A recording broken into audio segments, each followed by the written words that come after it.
Hey everybody, welcome back to my channel. My name is Ann Scarberry. In today's video, I'm going to take you along as we remodel our son's old bedroom into our granddaughter's bedroom / play area.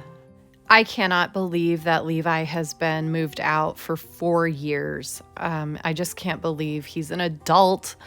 He has a wife and family and a career, and this room was his room as a teenager and young adult. And when our adult kids visit, we give them an upstairs bedroom because it has the king size bed and it has a ton of floor space. And I just recently added a full size crib in there. So up until now, this has been the place where I let the granddaughters nap, and I just had a porta-crib in here. So we had this room on the main level that was just not getting the use that it could. So I decided to tackle this, which I thought would take a week. It took a month.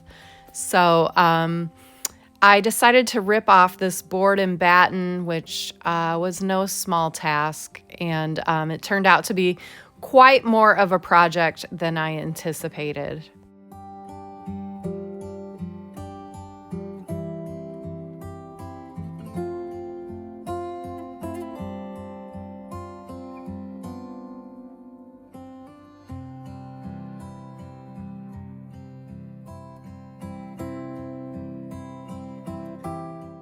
Our homes down here have textured walls, and so whenever I wallpaper on these walls, I put up this thick construction paper to kind of smooth out the wall.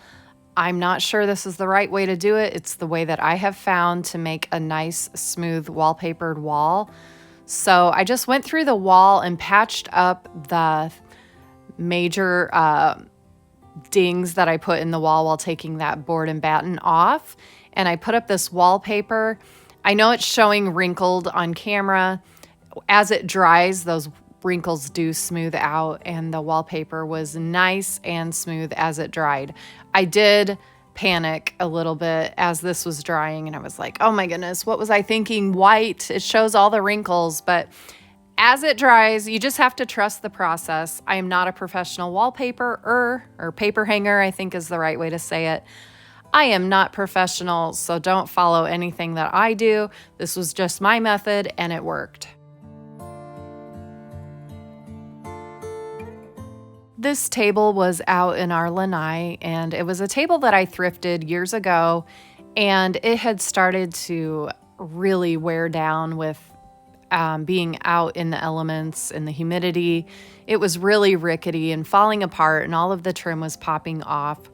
But it was still beautiful. So I decided to take it completely apart and use all that beautiful trim work to create a false mantle. This piece was probably the easiest part of the whole mantle project. I am not good at this. I don't enjoy using the chop saw or the circular saw. They just make me nervous. And I'm not a carpenter, so the fact that this even resembles a fireplace, I'm impressed with. It was a very stressful project, and I'm just so glad it's over.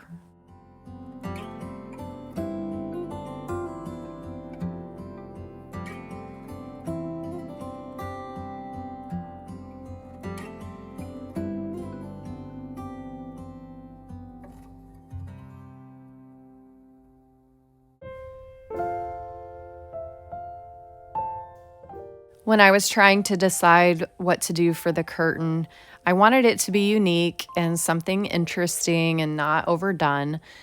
When we were taking out the Christmas up in the attic, I found this old chenille bedspread, and it was perfect. It had a hole in the middle, so I just cut it down the center and hemmed both sides. I put the fringe sides in the middle of the curtain, and it worked out perfect. I think it's so pretty.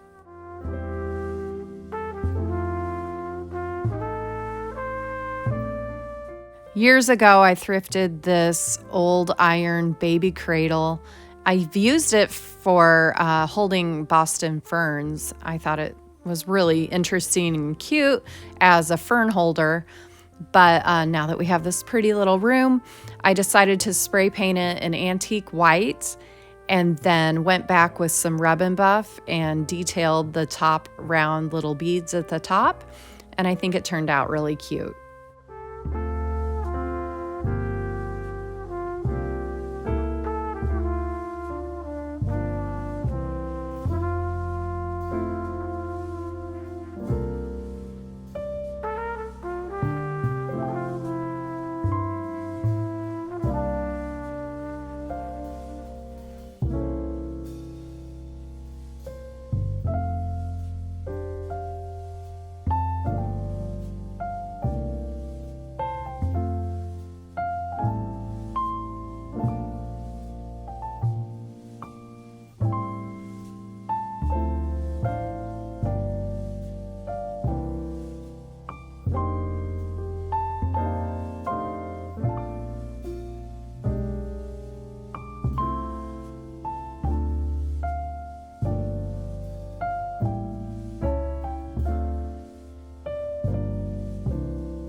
I hope you enjoyed this room renovation. It was a lot more work than I anticipated, but I absolutely love the way it turned out. I cannot wait to add more and more because that's what we do. We just have to collect and keep adding, and I think this room is so precious. Thank you so much for sticking with me. I will see you all in the next video.